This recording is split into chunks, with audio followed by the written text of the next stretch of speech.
Oke, pertanyaan selanjutnya ya dok ya. Dokter, kalau aku punya masalah gigi lain kayak gigi berlubang, gigi patah, atau aku punya gigi tiruan nih, pakai gigi tiruan itu bisa scaling nggak sih dok?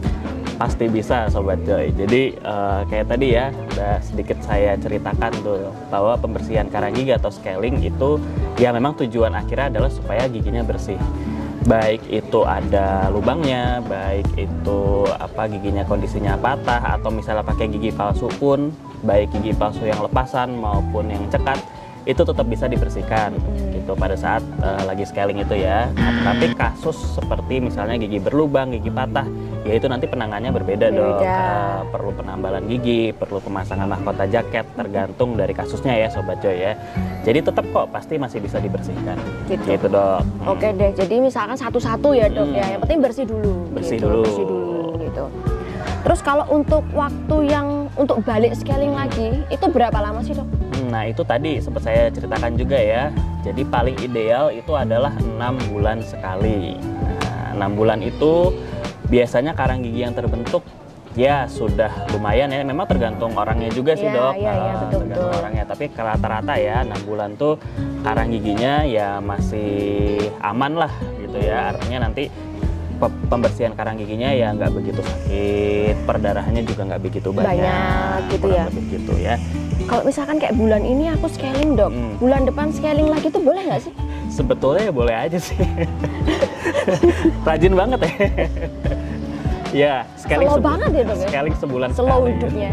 Ya sebenarnya sih nggak apa-apa Sobat Joy, tapi sebenarnya nggak harus segitunya banget sih. Paling tidak dengan kita bersihkan dengan pakai sikat gigi ya, dengan membersihkan gigi secara baik dan benar setiap hari itu sudah cukup. Pembersihan karang giginya ya 6 bulan sekali aja. Tapi memang misalnya nih ada kondisi tertentu, misalnya mungkin Sobat Joy yang pakai behel. Ya betul. Sobat Joy yang pakai behel kadang-kadang kan lebih mudah ketumpuk tuh karang giginya. Nah mungkin bisa dibikin entah 3 bulan sekali atau 4 bulan sekali, tapi ya konsultasi dulu dengan dokter spesialis ortonya ya dok ya.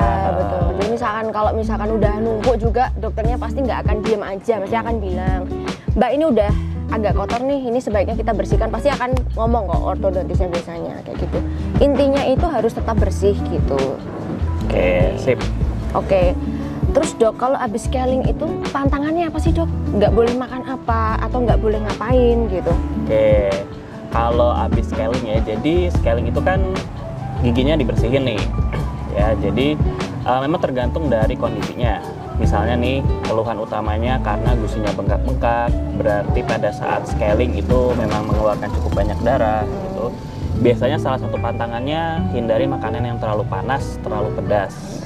Nah, supaya gusi yang berdarah tadi bisa sembuh lebih cepat, darahnya bisa menjendal atau membeku lebih cepat, gitu ya dok ya. Terus kadang-kadang kalau misalnya karang giginya awalnya banyak, nah biasanya setelah dibersihkan itu gigi jadi terasa lebih sensitif, terutama kalau kena yang dingin-dingin. Itu wajar ya Sobat Joy, karena permukaan gigi yang awalnya tertutup sama karang gigi sekarang tiba-tiba kebuka. Ya, jadi terekspos gitu ya dok ya. Jadi kaget giginya gitu ya. Nah, mungkin juga dihindari minuman atau makanan yang terlalu dingin juga gitu. Jadi makan minumnya mungkin yang biasa dulu aja lah. Jangan yang terlalu ekstrim dulu. Terus kalau untuk makanan keras gitu nggak masalah sih sebetulnya. Sebetulnya nggak masalah. Aman. Yang penting ya itu tadi. Terus juga mungkin ya kalau misalnya Sobat Joy pada saat dibersihkan karang gigi ditemukan ada noda-noda bekas dari rokok gitu ya. Ya mungkin sementara jangan merokok dulu 1-2 hari lah gitu ya, supaya penyembuhannya juga bagus. Terus juga nggak terlalu cepet numpuk noda rokoknya lagi ya. Lebih bagus kalau rokoknya berhenti ya. Lebih bagus sebetulnya rokoknya berhenti. Tapi memang itu Sobat Joy, kalau misalkan Sobat Joy itu merokok, itu tuh dia itu tendensinya lebih tinggi ya dok ya, gitu. Jadinya kemungkinan besar bagi Sobat Joy yang merokok itu harus lebih sering-sering di check up kayak gitu. Kalau enggak tuh giginya tuh pasti akan ada coklat-coklatnya kayak gitu. Nah itu karena stain rokoknya seperti itu. Betul banget. Apalagi dengan kopi, wow double combo seperti yang saya bilang tadi. Tapi itu dibersihkan bisa Sobat Joy. Tapi alangkah baiknya kalau merokoknya berhenti aja. Kalau kopinya lanjut aja, milenial.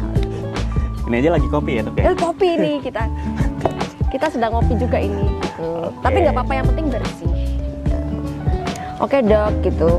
Ada tambahan lagi nggak dok yang lain gitu, yang perlu disampaikan sama Sobat Joy di rumah gitu? Sebenarnya prinsipnya gini ya mengenai scaling ya, selain memang harus dilakukan secara rutin ya, tentu saja di rumah Sobat Joy juga harus bisa menjaga kesehatan gigi dan mulut sendiri ya Sobat Joy ya. Jadi nggak usah apa-apa tergantung harus dibersihin di dokter gitu ya. Sebetulnya dengan cara menyikat gigi yang benar, menggunakan pasta gigi dan sikat gigi yang tepat, sebetulnya kebersihan mulut dan gigi Sobat Joy bisa terjaga dengan baik. Itu pesannya. Oke, betul gitu, dok. Oke deh, sip. Terima kasih banyak ya Dokter Boni. Sama-sama, Dokter Iri. Untuk waktunya hari ini. Kita akan bertemu di segmen Tanya Dok selanjutnya di lain waktu. Dah.